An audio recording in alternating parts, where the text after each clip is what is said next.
Bonjour et bienvenue dans cet épisode 10 de Bypass Gastrique. Et oui, je suis toujours là, je suis toujours en vie et mes poils commencent à repousser, c'est pas magnifique ça? Non mais voilà, épisode important dans la série, puisque non pas parce que c'est le 10e, mais parce que ça y est, c'est fait. Donc vous l'aurez deviné, le thème d'aujourd'hui c'est je me suis fait opérer et alors? Et donc voilà, je vais vous raconter un petit peu comment ça s'est passé. Désolé, j'ai chaud, j'ai dû éteindre le ventilo, sinon ça fait du souffle dans le micro. Bref. Donc, comment ça s'est passé? Donc, je suis rentré à l'hôpital mercredi dernier, mercredi à 15 heures. Chambre seule, mais bon, assez spartiate. Les hôpitaux à Bruxelles, c'est pas trop ça. Enfin, en tout cas, cet hôpital-là, l'accueil est assez spartiate. Ma mère était avec moi en plus, donc voilà, en guise de lit accompagnant, elle a eu un fauteuil et un pauvre lit de camp pas super confortable. Donc bon, ça s'est passé comme ça s'est passé, mais bon. Sinon, les infirmières super sympas, c'était vraiment agréable, on se sentait bien accueillis et tout, donc voilà, ça a aidé un petit peu à faire baisser la tension, même si le soir j'avais encore, je crois, 16-10 de tension, donc c'était pas, j'étais un petit peu tendu du string. Donc voilà, ça s'est bien passé pour l'accueil. Après, pour rentrer un peu dans le vif du sujet, c'est vrai que le soir, je me suis regardé un film et puis après j'ai senti que la tension montait vraiment. Psychologiquement, voilà, allez, émotionnellement en tout cas, c'était pas évident. Parce que voilà, ça devenait concret. Là, j'étais au pied du mur. Comme l'image que je prenais, c'est que voilà, ça y est, j'étais sur le pas de la porte. Maintenant, je l'avais ouvert, j'étais sur le pas, prêt à passer dans la pièce suivante, mais un petit peu effrayé. Et puis voilà, on va pas se mentir, sans vouloir faire encore une fois de la psychologie de bas étage, c'est un deuil. Il faut faire le deuil de son ancien estomac, et à travers ça, de l'usage qu'on en faisait, et de la vie qu'elle est avec. Donc ça n'a pas été évident, j'ai un petit peu craqué, mais ça m'a fait beaucoup de bien. Ça m'a fait énormément de bien de prendre les émotions comme elles viennent. C'est pas quelque chose que j'ai l'habitude de faire, j'ai plutôt tendance à soit remettre tout ça dans la bouffe, soit à mettre un gros mouchoir dessus, un mouchoir de bouffe. Bref, donc voilà, là c'était salvateur, je vais dire, comme processus. Donc le résultat des courses, c'est que quand je me suis réveillé le matin, j'avais 13,8 de tension, donc j'étais de nouveau dans la normale, on va dire. Et donc ça a détendu un petit peu le truc, ça a relâché l'élastique, on va dire. Et du coup, j'ai pas eu mon Xanax. Voilà. Je pense que c'est lié à ça. Je pense que l'absence de Xanax est due au fait que ma tension était revenue à la normale. Mais j'en ai pas eu confirmation. J'ai même pas vu le médecin avant l'opération, en fait. Je savais que mon opération était à 10h45. Donc je passais pas tout de suite le matin. Donc j'ai eu le temps un petit peu de ruminer. Mais en gros, ils sont venus me chercher à 10h directement. Ils m'ont emmené au bloc. Euh, D'ailleurs, c'était très drôle. Allez, la brancardière qui était chargée de me descendre au bloc, elle était toute seule. Elle était toute grande, était toute grande et toute mince. Donc, elle a un petit peu galéré pour me diriger dans les couloirs. C'était très drôle. Mais bon, voilà. Quand je suis arrivé au bloc, j'en menais pas large. D'autant que voilà, ils m'ont fait passer du lit d'hôpital à la table d'opération moi-même. Heureusement, du coup, que j'avais pas le Xanax parce que je suis pas très à l'aise quand il faut faire ce genre d'acrobatie et j'avais un peu peur de me casser la gueule. Donc je pense que si j'avais été un petit peu moins alerte, ça aurait pu m'angoisser encore plus. Donc voilà, ils m'ont mis sur la table d'opération, pas très confortable, forcément. J'avais les jambes à l'horizontale et le dos un petit peu en biais comme ça, c'est pas génial. Puis en plus, il faut mettre son cul au bon niveau, enfin bref. Euh, et puis en plus, enfin voilà, moi c'est toujours la galère. Je pense que ça c'est un truc qui va me suivre. J'ai des veines qui sont pas du tout faciles à trouver. Je pense en grande partie à cause de mon poids, donc j'espère que ça va s'améliorer avec le temps. Mais j'ai toujours eu des veines compliquées à trouver, donc quand je fais une prise de sang et tout, c'est la galère. Mais là, pour le coup, ils avaient trop besoin de trouver ma veine pour mettre l'intraveineuse pour l'anesthésie. Ils ont un petit peu galéré pendant 10 minutes, quoi. Ils étaient à deux, chacun sur un bras. Ils ont fait 3 essais, donc je peux vous montrer rapidement, là, sur ce bras-là, je sais pas si vous voyez, clac. Voilà, j'ai un petit hématome, là, ici, clac. Où ils ont essayé de piquer, puis finalement, ils ont réussi à me piquer dans le creux du bras. Ce qui est pas terrible, parce que du coup, pour plier le bras et tout, c'est gênant. Euh, et puis voilà, donc ils ont fait plusieurs essais. Et puis quand finalement ils ont réussi à trouver la veine, Je crois que j'ai l'anesthésiste qui m'a dit allez, maintenant on va y aller, c'est le temps de penser à quelque chose d'agréable. J'ai jamais entendu le blin. Je suis tombé. Donc voilà, l'anesthésie, ça va toujours très vite. Euh, et ça va d'autant plus vite. Alors là, ça, c'est un truc qui est toujours un petit peu drôle. C'est que quand je me suis réveillé en salle de réveil, j'avais l'impression qu'il n'y avait pas eu de temps qui s'était passé. Donc aucune notion du temps. C'était comme si j'étais endormi et réveillé tout de suite. Et pourtant, je sentais bien que j'avais le bide qui travaillait. Je sentais certaines douleurs. Et je pense, enfin, de ce que je me souviens, parce que forcément, on ne se souvient pas de tout dans ces cas-là, je pense que j'ai quand même pas mal grogné. Voilà, des trucs. Mais bon, de ce que j'ai vu, j'étais pas le seul. Enfin, je veux dire, tous les autres qui sont passés, qui sont rentrés dans la salle de réveil après moi, enfin, il y avait une espèce de tendance Chewbacca, quoi. Ça faisait des vocalises, mais voilà, on comprenait pas tout. Et donc voilà, salle de réveil un petit peu douloureux. Je pense que, vu la taille du bestiau, ils n'avaient pas voulu surdoser non plus les antidouleurs, mais voilà, j'ai simplement demandé, tiens, j'ai mal au ventre, tiens. Ce qui m'a le plus gêné au début et ce qui m'a fait le plus grogner, c'est ce qu'ils appellent les reflux, c'est-à-dire, en gros, pour rentrer dans le glamour, vous avez envie de rôter, mais ça sort pas. Donc voilà, c'est encore un petit peu boursouflé et tout à l'intérieur, donc les rots ont du mal à sortir. Mais il y a de l'air un petit peu qui se balade là-dedans, donc c'est pas spécialement agréable, puis ça travaille, quoi, il n'y a pas à dire. Donc voilà, en gros j'ai été sur du paracétamol toute la journée. Voilà. Ce qui a été un peu long pour moi, c'est que allez, en gros ça m'a pris 3-4 bonnes heures pour me réveiller complètement, et donc j'étais conscient, je regardais autour de moi, je comprenais ce qui se passait. Mais donc normalement ils auraient pu me remonter dans ma chambre à ce moment-là. D'ailleurs l'infirmière a voulu. Elle m'a dit oui c'est bon, vous allez pouvoir remonter. Je lui ai dit vous êtes sûr? Parce que là l'anesthésiste m'avait dit que normalement il me gardait jusqu'à demain, donc vendredi. euh, Parce que voilà, avec ma CPAP, il voulait vérifier que je faisais pas d'apnée du sommeil. Enfin voilà. Et effectivement elle a vérifié avec l'anesthésiste et c'était bien ce qui était prévu. Donc effectivement j'ai pas pu remonter tout de suite dans ma chambre. Je suis donc resté en salle de réveil. C'est long. Oh là là. C'est long. Puis en plus, vous entendez les gens qui rentrent, qui se plaignent, qui remontent. Enfin, voilà, c'est pas spécialement agréable. Pour finir, j'ai même terminé tout seul dans la salle de réveil avec un pauvre infirmier qui faisait la relève et qui me surveillait et tout. Le gars, super sympa. Je crois que le soir, vers 20h, 21h, où je voyais plus le temps passer, puis en plus, j'arrivais pas à m'endormir, parce que c'est pas de la douleur, c'était de la gêne, quoi. Et il me dit, attendez, je vais vous donner quelque chose. Il m'a mélangé deux trois trucs, je sais pas ce que c'est exactement. Je crois que c'était de l'Ativan, mais je suis même pas sûr. Et alors, je me suis mis à planer. C'était magnifique. Et là, je me suis endormi et tout. Et donc, ça s'est bien passé. La nuit était un peu longue. Parce que de temps en temps, je me réveillais. Et puis voilà, j'avais du mal à m'endormir. Mais finalement, à 7h30 le matin, ils m'ont fait remonter.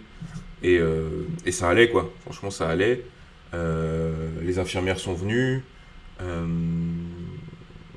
Ah oui, tiens, juste avant de passer au lendemain, une des premières questions qui m'est venue en tête quand j'ai commencé à être conscient, c'était s'il vous plaît, monsieur, est-ce que vous pouvez me dire s'ils ont bien pu me faire l'intervention qui était prévue?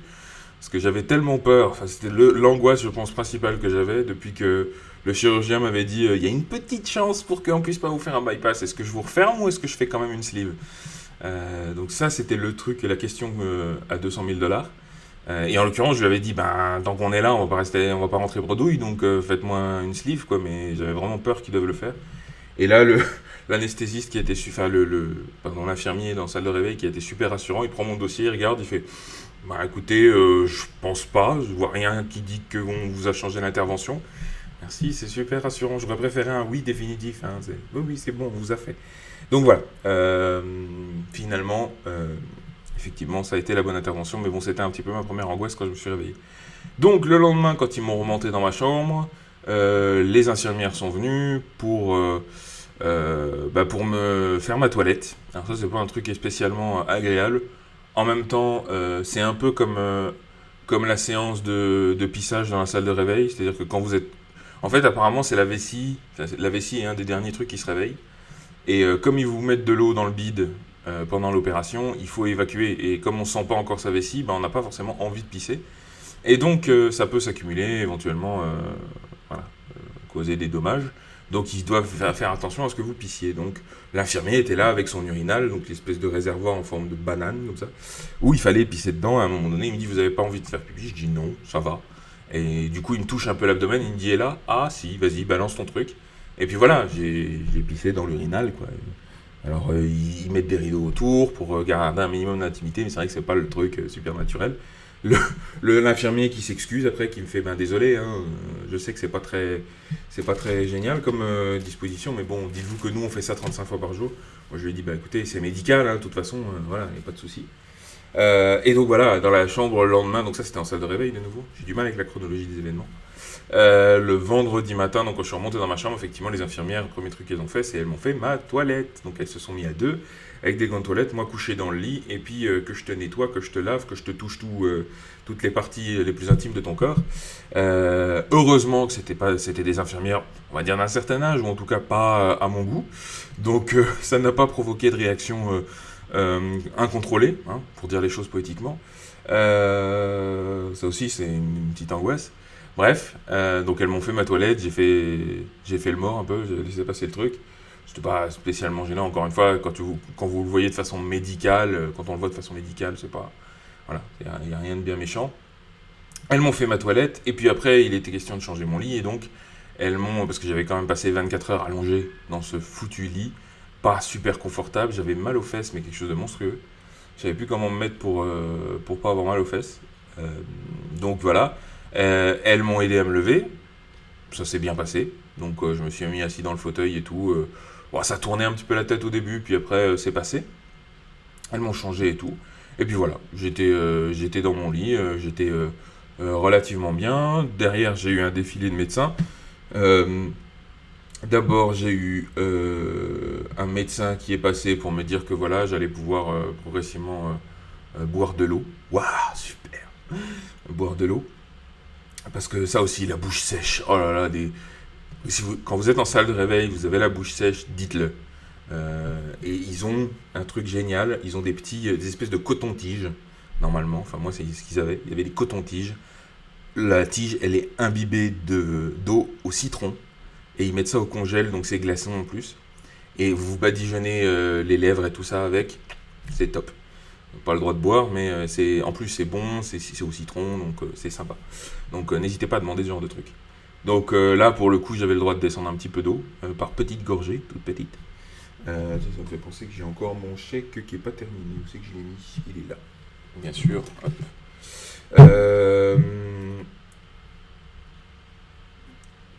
Donc voilà. Ils m'ont autorisé à boire, le médecin est passé, médecin que je connaissais pas d'ailleurs, rentre dans la chambre, elle se présente même pas, mais bon voilà. Soit, derrière j'ai le kiné qui est passé, qui m'a fait faire quelques exercices de circulation avant de marcher, qui a été très surpris parce que les exercices je les faisais sans trop de difficulté. Puis derrière, il m'a directement demandé de lever. On allait marcher dans le couloir. Bon, il avait l'air surpris que je marchais déjà. Mais voilà, j'avais pas trop de difficultés. Ça faisait pas mal. Ça tirait pas sur les cicatrices, rien. Donc pas de soucis particuliers. Et puis du coup, il m'a dit, bah voilà, refaites ces exercices-là de temps en temps. Et puis surtout, allez marcher pendant que vous êtes hospitalisé. Mais pas trop. Il insistait sur le côté, n'allez pas galoper tout le temps parce que faut pas déconner quand même. Donc voilà. Derrière ça, j'ai vu la diététicienne aussi qui m'a expliqué tout le régime strict après, donc les différentes phases après l'opération, mais ça j'en reparlerai peut-être dans une prochaine vidéo en détail, en quoi consiste ce régime post-opératoire.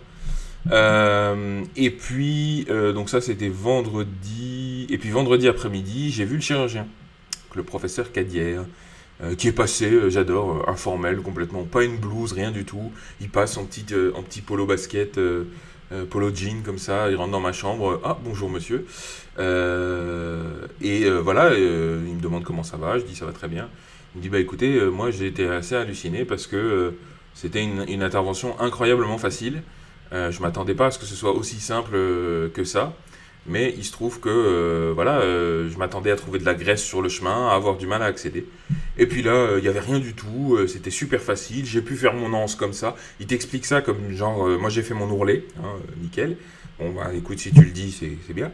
Et je lui ai dit, bah ouais, moi j'ai été tellement effrayé par la possibilité que vous puissiez devoir me faire une autre chirurgie que j'ai fait mon régime préopératoire religieusement. Il m'a dit, bah vous avez bien fait parce que visiblement, il n'y avait plus de graisse sur le chemin en fait, même le foie, il était complètement sur le côté, donc nickel, il a pu faire son truc. Ce qui fait qu'au final, il me dit, ben, l'opération, elle a duré même pas 1 heure. Et donc ça explique aussi pourquoi vous vous remettez aussi vite, parce que j'ai pas dû trop triturer, tripoter, bouger les trucs à l'intérieur. Donc voilà, c'est pour ça aussi que ça s'est bien passé. Donc moralité, les régimes préparatoires, même si c'est un peu chiant, c'est bien. Et il faut le faire religieusement quand on vous le dit. Hein. Si on ne vous le dit pas, il n'y a pas de panique, hein, c'est que vous n'avez pas besoin. Mais quand on vous le dit de le faire, voilà. Ça peut être une bonne idée de le faire, ne serait-ce que pour accélérer la remise sur pied et faciliter allez, la reprise, quoi. Voilà, donc après ça, je suis resté 2 jours à l'hôpital. J'ai eu quelques douleurs abdominales, des fois assez chiantes, parce que ça pique un peu. Enfin, c'est comme s'il y avait des cailloux dans le bide. C'est un peu bizarre, mais c'est normal. Les infirmières m'ont confirmé que c'était normal. Ce qu'elles ont fait, c'est que d'abord, elles ont essayé de me donner un dafalgan. Alors, c'est bien gentil, mais les dafalgans effervescents, déjà, c'est gazeux. L'eau gazeuse, il faut éviter à tout prix, enfin, les bulles de gaz d'une façon générale. Donc ça veut dire qu'il fallait d'abord le diluer dans de l'eau.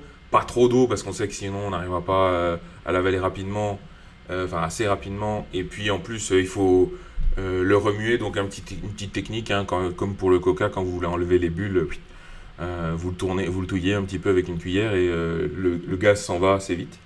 Donc voilà, je prenais mes dafalgans et puis ça marchait 1 heure, 2 heures, ça me détendait un petit peu. Mais la douleur revenait de temps en temps et donc finalement il me donnait un truc que j'ai découvert qui est assez génial, c'est le Tradonal. Et le Tradonal c'est quoi? C'est un cachet qui se dissout sur la langue, donc en plus pas besoin de boire et tout. Ça fait effet super rapidement, c'est radical. Et la seule raison pour laquelle ils ne la donnent pas tout de suite et qu'ils essayent en général avec le dafalgan avant, c'est parce que le Tradonal peut donner des nausées chez un patient sur 10 à peu près, si je me réfère à la notice du médicament. Donc ils hésitent un petit peu parce que voilà, les nausées c'est encore pire, hein, si vous devez vomir et tout, ça doit faire vraiment mal avec ce truc. Donc voilà, je me laissais faire, je ne demandais pas forcément le Tradonal, mais je leur ai bien expliqué que pour moi j'avais pas de nausées et que c'était beaucoup plus efficace. Et donc voilà, j'en ai pris un avant de dormir et ça s'est super bien passé.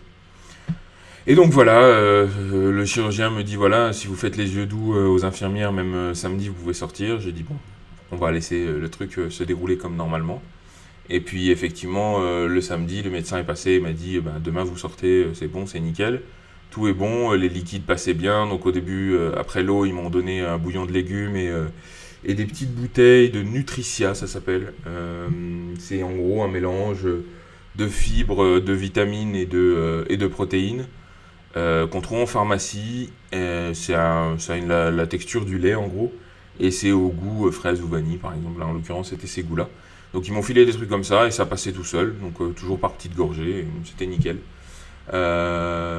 Au passage, encore une fois pour rentrer dans les détails glamour, j'ai repris la selle. Je suis allé à la selle de nouveau le samedi matin, je crois. Ouais. Bon, ça n'était pas très solide, hein, on va pas se mentir, mais en tout cas, voilà, la tuyauterie fonctionnait dans tous les sens, donc ça c'était bien. Euh, et donc voilà, du coup, dimanche midi, je suis rentré, ils m'ont libéré. Ça m'a fait beaucoup de bien de retrouver mon lit. Ah ouais, super. J'ai même réussi à me coucher sur le côté ou sur le ventre, sans problème. Donc ça tombe bien, parce que moi, ma position de confort pour dormir, c'est sur le ventre. J'ai fait une nuit la nuit dernière magnifique. Je vous en reparlerai, mais j'ai mon petit Withings Pulse là, qui me permet de traquer mon sommeil la nuit. J'ai fait 8 heures de sommeil, dont 6 heures de sommeil profond. Chose qui m'était plus arrivée depuis super longtemps. Et j'ai pas remis la CPAP pour l'instant, parce que j'ai un peu peur de respirer, enfin, d'avaler de l'air. Ça a tendance à me faire avaler de l'air, donc pour l'instant je la remets pas tant que les douleurs sont pas terminées. Et donc voilà, malgré le fait que je n'avais pas la CPAP, j'ai quand même réussi à faire une nuit complète. Et donc voilà, dans l'ensemble ça s'est super bien passé. Je me rends compte que la vidéo arrive à 20 minutes, donc là j'ai explosé mon quota, mais c'est pas grave. Tout ça pour dire, ça s'est très bien passé. La vie est belle pour l'instant. J'ai encore un petit peu de mal psychologiquement à réaliser que mon système digestif ne fonctionne plus de la même manière que tout le monde. Et c'est un petit peu comme... j'imagine que c'est ce que doivent ressentir les transplantés. Donc les gens qui subissent une greffe cardiaque ou pulmonaire par exemple, accepter les organes de quelqu'un d'autre, j'imagine que c'est assez proche de ce que je ressens maintenant, c'est comme accepter un estomac différent, quoi. Donc pour l'instant, psychologiquement, ça prend du temps à s'habituer. Mais bon, voilà, c'est dans le process normal des choses, donc on laisse le temps faire son travail. Voilà, je pense que bon, même si la vidéo est un peu longue, ça méritait, allez, l'événement méritait de le traiter en longueur. Si vous avez des questions, des remarques, des suggestions, des insultes, comme d'habitude, n'hésitez pas à les poser, soit en commentaire de cette vidéo sur YouTube, soit en commentaire sur le blog bypassgastrique.fr, même sur Twitter, bypassgastrique pour ceux qui ont Twitter, facebook.com/bgastrique sur Facebook. N'hésitez pas à suivre la page et à la faire circuler. J'ai toujours des conversations super intéressantes avec les autres patients. Donc Hervé, par exemple, s'est fait opérer la semaine dernière, ça s'est super bien passé. Lui, il n'a pas eu mal du tout. Je pense qu'il a eu de la chance, ils ont trouvé tout de suite le bon cocktail d'antidouleur, donc ça, c'était top. Bravo Hervé, bienvenue au club. Les autres, Delphine, Romain et tous les autres, je vous suis, j'ai noté vos dates d'opération et on se tient au courant. Je pense de plus en plus à créer une espèce de groupe de parole en ligne. Donc si ça vous intéresse, n'hésitez pas à vous faire ça, à vous faire connaître. On mettra peut-être un truc genre Google Hangout en place pour se parler de temps en temps et partager nos expériences, que ce soit avant ou après l'opération. Et puis voilà. J'ai donné les coordonnées rapidement, mes stats du jour. Ah oui, parce que ça aussi c'est un truc important. Donc depuis mercredi dernier, j'ai redescendu à... Où est-ce que j'ai mis mon téléphone? Je n'ai perdu mon téléphone. J'ai redescendu mon poids à 169 kg contre 173 la semaine dernière, donc avant l'opération. Donc j'ai perdu 4 kg en quelques jours, ce qui n'est pas étonnant étant donné que voilà, je me suis nourri essentiellement d'eau et de shake protéiné depuis. Donc voilà, c'est plutôt une bonne chose. Du coup, j'ai passé mon IMC en dessous de 50, c'est symbolique, mais ça vaut le coup. J'ai enfin réussi à faire fonctionner la Withings Smart Body Analyzer, donc la balance connectée de Withings. Je suis enfin rentré dans le range. Donc maintenant j'ai dans l'intervalle, pardon pour ceux qui n'aiment pas les anglicismes, dans l'intervalle de support, donc ça fonctionne bien. Je traque tout ça, je vous montrerai un petit peu à quoi ressemblent tous ces accessoires dans une prochaine vidéo. Dis donc, j'en ai des thèmes de vidéos à l'avenir. Donc si je résume, les protéines, ça je veux toujours le faire parce que c'est vraiment important. Les différents outils pour traquer le progrès. Ah, tiens, les protéines, elles sont là d'ailleurs, vous avez vu, hop, paf, les petits pots là. Enfin les gros pots. Donc voilà, les différents... Et le régime post-opératoire. Donc voilà, les choses se passent bien pour moi, qu'elles se passent bien pour vous. À bientôt dans le prochain épisode de Bypass Gastrique. Merci d'avoir regardé jusqu'au bout, au revoir.